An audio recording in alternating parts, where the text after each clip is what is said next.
Bien, tercer bloque de Contrapunto Debates, dedicado al tema de la violencia contra las mujeres.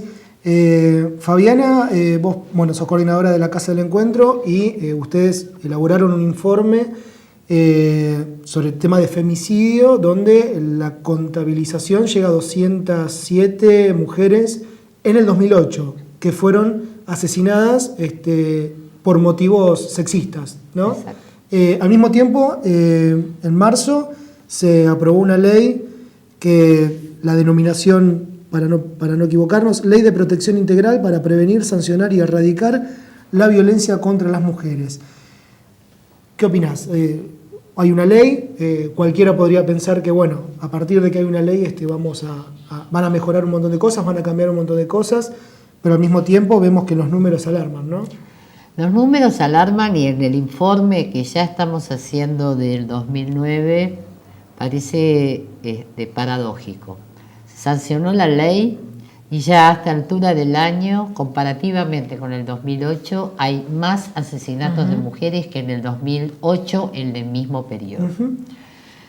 Esto nos muestra esta realidad, que la sanción de esta ley, si bien fue buena desde el punto de vista de que amplía el concepto de violencia a otros niveles que no estaban contemplados, como decía Andrea antes, que era solo limitado a la violencia doméstica, al ámbito privado.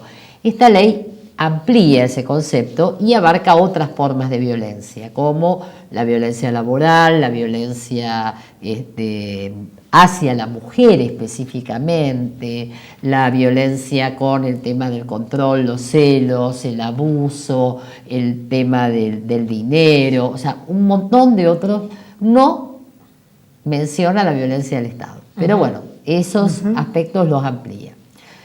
No es claro en la ley y no está contemplado un verdadero presupuesto acorde para la asistencia integral a las víctimas, nuevamente. O sea, nuevamente las víctimas son mujeres que quedan liberadas a sus posibilidades y a la posibilidad individual de salir de esos círculos de violencia. Nuevamente la dejamos sola a la mujer, nuevamente la mujer es la víctima, la mujer es la que tiene que salir de ese círculo, pero a su vez el Estado no le garantiza esto. No se garantiza de qué manera se va a controlar cuando se pide la exclusión del hogar del varón golpeador, porque si bien la ley marca que se puede pedir la exclusión del hogar, no hay nadie que controle ni sancione cuando el varón no cumple con esa parte de la ley. Hay otros elementos de la ley que también no están claros, no hay una política cierta de que haya centros de la mujer en todo nuestro país, en cada barrio, en cada pueblo, en cada provincia, donde la mujer realmente pueda asistir y acudir en la ayuda. Entonces decimos, qué bárbaro la ley, qué bueno la ley de trata, qué bueno la ley de violencia. El tema es cuando la letra de la ley no acompaña con una decisión política, porque en realidad el tema de la violencia hacia las mujeres es una cuestión política, es una cuestión cultural, es una cuestión social, pero también y esencialmente es una cuestión de derechos humanos que no se lo tiene contemplado. ¿Andrea? Sí, no, lo que quería plantear es sobre esto último que decía Fabiana. La mujer que está en una situación de violencia necesita, por supuesto, salir de ese hogar, salir de esa situación, y para eso necesita tener un trabajo, tener un salario acorde a la canasta familiar, tener una vivienda digna, tener acceso a la educación si es que no ha tenido acceso a la educación. Es decir, una serie de cosas que evidentemente no están garantizadas en un país, menos ahora que estamos en las puertas de una crisis económica internacional que está repercutiendo en todo el mundo. Más ahora digo yo que el 54% de las mujeres que trabajan en Argentina lo hacen en situación de precarización laboral, pero el 28% de las mujeres en nuestro país viven bajo la línea de pobreza. Claro. Entonces, a la situación de violencia no se la puede arreglar con una ley y, como decía Fabiana, justamente lo que no menciona la ley es la violencia que el Estado ejerce también contra las mujeres, porque es un Estado, el Estado capitalista es un Estado que origina, legitima, reproduce, sistematiza la violencia contra los explotados y en ese caso la violencia también contra las mujeres. Entonces, justamente eso que aparece oculto ahí es lo que el Estado no puede hacerse cargo por más casas que ponga de protección a la víctima, que son escasas, poquísimas. La mayoría están en la ciudad de Buenos Aires y en las ciudades importantes, pero no están en todo el país, y que al mismo tiempo no cuentan con esta garantía de conseguir trabajo, que las mujeres tengan un trabajo digno, con un salario acorde a la canasta familiar, etcétera, etcétera, ¿no? Como, bueno, en general es así, pero además en este caso, si se quiere, lo podemos ver mucho más crudamente. Una cosa es la letra y otra cosa después cómo se desarrollan las situaciones. Comentanos más de este informe que ustedes han elaborado. ¿Qué características tiene? Bueno, nosotras cuando elaboramos este informe fue porque no hay estadísticas oficiales.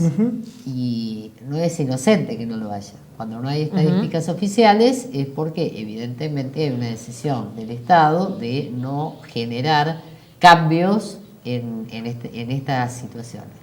Elaboramos el informe desde el equipo de investigación, tomando como eje de investigación todo lo que sale en los medios de comunicación, gráficos y agencias de noticias de todo nuestro país.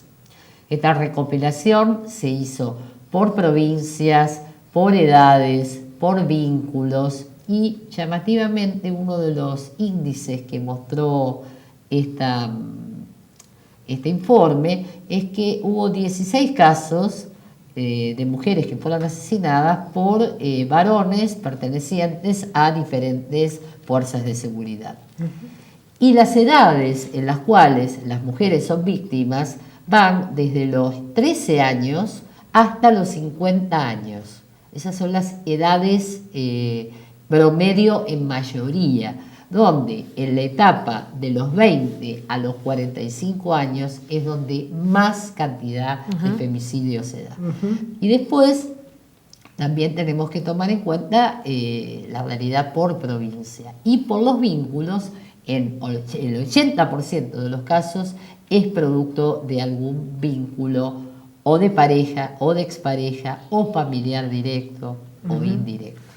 Muchos de los crímenes de los que estamos charlando también, ¿no? Son considerados muchas veces crímenes pasionales o sí, una el periodismo muy... en realidad tiene una responsabilidad ahí también de naturalizarlo con ese nombre que acabas de decir, ¿no? De crímenes pasionales. Sí. Como de alguna manera cargando cierta culpa también en la mujer, ¿no? Sí, o dándole un tinte romántico a una situación de violencia extrema, ¿no? Exacto. Bueno, no podemos obviamente hacer un programa sobre la violencia contra las mujeres sin hablar del tema del aborto y de las numerosas muertes por aborto clandestino. En el próximo bloque las invito a charlar de eso.